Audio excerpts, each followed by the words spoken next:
Halo, selamat siang kawan onlineku. Aku ingin bercerita nih tentang pengalaman saya tahun 2020. Ceritanya saya buka kantin di Singapura, di sekolahan. Dan saya buka itu pun nggak lama, macam 3 bulanan gitu aja. Lalu saya ada kejadian aneh itu di dapur saya. Waktu itu holiday sekolah, jadi saya memasak untuk anak penitipan itu yang orang tuanya kerja dititipkan di sekolah, jadi ngasih makan anak-anak itu. Dan kantin itu yang buka cuma dikasih saya karena yang paling muda, jadi kan covid itu, hari itu kan covid. Sudah gitu sebelah saya ini orang asli Singapura, jadi di waktu itu dia nggak boleh buka gitu. Jadi kalau dia buka tuh ya semua guru-guru tuh makan sama dia gitu.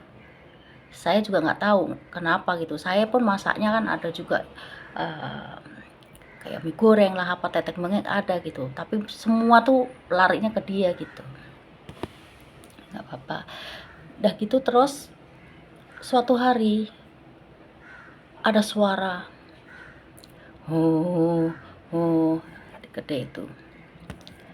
Jadi saya suruh lihat sama penjaganya, nggak ada apa-apa, kosong di dapur sebelah ini, tempat mama ini kan kosong. Udah gitu terus kok siang-siang tuh ada suara gitu, jadi saya panggil security. Panggil security, takutnya kan nggak percaya kan saya ngomong apa, ada suara gitu. Akhirnya security saya panggil datang. Security tuh udah bawa besi, terus bawa rokok yang kayak cerutu itu. Sekali security-nya masuk nih, di tembok tuh ada suara digedor, temboknya digedor. Jadi udah gitu terus itu security-nya sampai lari, itu ada suara itu. Udah akhirnya security itu memanggil penjaganya yang bawa kunci gitu. Akhirnya tuh semua warungnya dibuka semua, nggak ada orang satupun, semua nggak ada. Memang nggak dikasih buka sama sekolahan kan, cuma saya sendiri yang buka. Udah nggak ada apa-apa. Lalu besoknya lagi saya buka warung. Jadi udah gitu terus kenapa tong yang kayak untuk taruh beras itu kosong. Itu tongnya gelundung gitu ke tempat saya. Saya kan sini dapur saya lah, sini untuk kita kalau numpuk cili lah Pak, numpuk cili itu tong ditendangkan ke saya, tong itu, tapi nggak nampak orangnya. Udah gitu sampai saya nggak boleh tahan, saya tuh baca lah gitu, semua merinding, kayaknya itu berdiri di depan saya gitu. Udah satu hari tuh saya buka tuh pagi jam 6 saya sampai jam 3 gitu. Itu diganggu terus itu. Udah nanti kalau pas balik kan saya ngitung uang kan, itu dapat berapa. Nah, itu jadi atasnya gini, atasnya itu ada lubang gitu. Jadi ngeplong gitu. Kayak ini tuh dia duduk di batu atas itu. Bersiul, saya ngitung uang tuh bersiul gitu, bersiul. Coba bayangkan. Nah, itu sampai 1 minggu. Saya dikacau tuh sampai 1 minggu. Nanti bersiul-siul ya di dalam dapur sebelah ini, tapi dibuka nggak ada orang. Nah, kan aneh kan. Udah gitu sampai suara itu kadang suara gitu merinding semua. Nah, tapi saya buka ya, namanya masih makan anak-anak kan selama 1 bulan kan, itu diganggu terus. Akhirnya ada orang yang kerja di situ masuk, mungkin security bilang kan masuk, entah dikasih apa gitu kan, mungkin kan itu masuk. Oke, itu sebentar aja nggak ada, udah nggak ada. Nanti siangnya lagi kalau pas saya ngitung uang tuh pasti dia di atas itu kayak duduk itu, dia bersiul kalau saya ngitung uang. Oke, dan besoknya lagi akan dipanggil itu yang punya kedai, yang punya warung itu dipanggil datang, "Ada apa sebenarnya di dalam?" Gini-gini, dibuka dia masuk.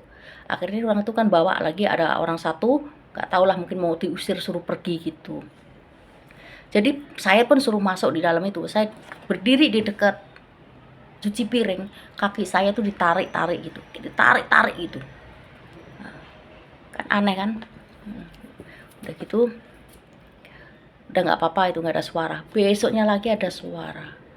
Saya digelundungin tong lagi. Bayangkan, itu selama 1 minggu.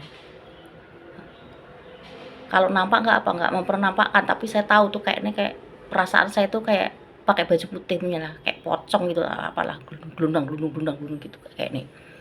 Gitu. Kadang suaranya gitu. Nanti bersiul, ya kan. Tapi saya tahan-tahan sampai 1 minggu.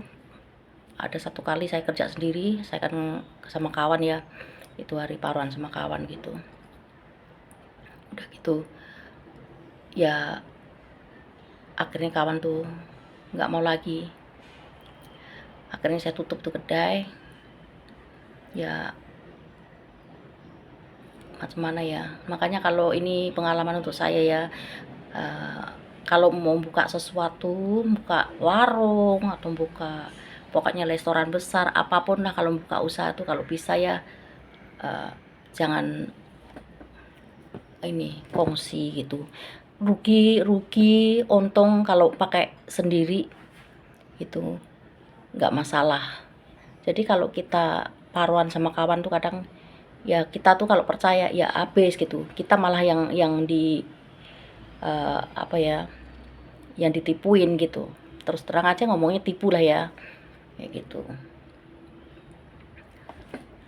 Meja di dalam bilangnya beli, keluar baru ternyata itu semua. Giliran saya nggak mau jualan lagi, jadikan meja kan pakai uang saya ya, paruan gitu kan. Ternyata meja itu punya satu set, punya sekolahan gitu, ternyata bukan beli dari luar. Terus bilangnya beli. Udah gitu terus saya minta itunya, risitnya apa, semua nggak dikasih, risit itu nggak dikasih, ya kan, kalau beli barang. Tapi kalau saya beli barang, risitnya di sini ini sekian, jadi nanti dipotong kan gitu. Kalau dia nggak, cuma bilang saja sekian gitu, ya ujung-ujungnya ya sudahlah, ya saya yang rugi, dia yang untung gitu. Itu kawan lama sama saya, makanya ya susah ya. Ternyata tuh betul, orang yang makan minum dengan kita itulah yang bisa jahat dengan kita gitu. Nggak peduli kawan sudah lama atau apa gitu, enggak gitu ya kan. Jadi pokoknya pengalaman saya di situ cukup. Di saat susah saya bantu, apa yang ada saya bantu. Di saat saya susah nggak bantu saya gitu ya. Waktu COVID-19 tuh saya kan berhenti kerja ya, saya di situ gitu sampai betul-betul saya nggak ada duit. Itu kantin pun kan nggak banyak orang, yang nggak mahal lah harganya gitu ya kan, anak-anak baru $1,5 saja gitu kan. Jadi ya rugi lah gitu, rugi jadinya. Udah gitu, di saat susah saya tolong, di saat saya susah nggak mau nolong. Pernah saya ya sama kawan ini ya, saya tuh $10 pun nggak ada duit itu, tapi kok malah dan telepon kawannya mau pakai uang apa tidak. Coba sakit tak itu, nggak mau nawarin saya, kayak istilahnya oke lah 10.000 kayak apa gitu. Enggak, malah dia bilang emang kamu gak punya duit ya. Sakit loh. Di saat dia butuh duit sampai emas-emas saya gadein untuk minjemin dia. Saya punya uang luar negeri sampai saya tuker untuk dia, jam berapapun datang ke rumah, saya pinjemin gitu. Tapi di saat saya susah gitu nggak ada orang yang minjemin ya gitu. Makanya sekarang saya putuskan hidup saya sendiri. Saya tidak mau jumpa kawan lagi. Saya bekerja sekarang, balik kerja, saya balik ke rumah, paling nanti beli sayur saya masak di rumah, saya tidak makan selalu di luar, tidak. Cuma itu hari-hari yang saya kerjakan. Ada kawan, ada pesta, ada ulang tahun apa, ya saya cuma bilang iya, kalau saya boleh saya datang, kalau saya tak boleh ya maafin saya. Cuma kayak gitu aja pesan saya itu dengan kawan-kawan saya.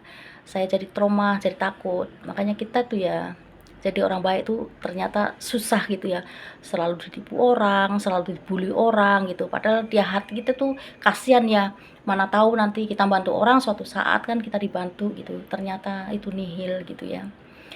Kadang yang orang nggak kenal tiba-tiba tuh baik sama kita, malah ngasih kita pun ada kayak gitu ya kan, malah yang makan minum dengan kita hari-hari itulah orang yang menyakitin kita. Ternyata betul yang menyakitin kita itu orang yang terdekat itu ya kan, gitu. Yang ngambil barang-barang kita itu ternyata juga orang dekat, orang jauh itu namanya juga penipu. Kalau orang jauh ya nggak banyak lah, tergantung kita gitu kalau orang jauh kayak gitu kan. Paling kalau orang jauh menipu kita kan urusannya kan dengan sosial media, itu menipu kita gitu. Ini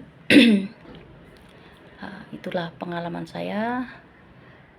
Saya buka sebuah kantin di sekolahan di Singapura.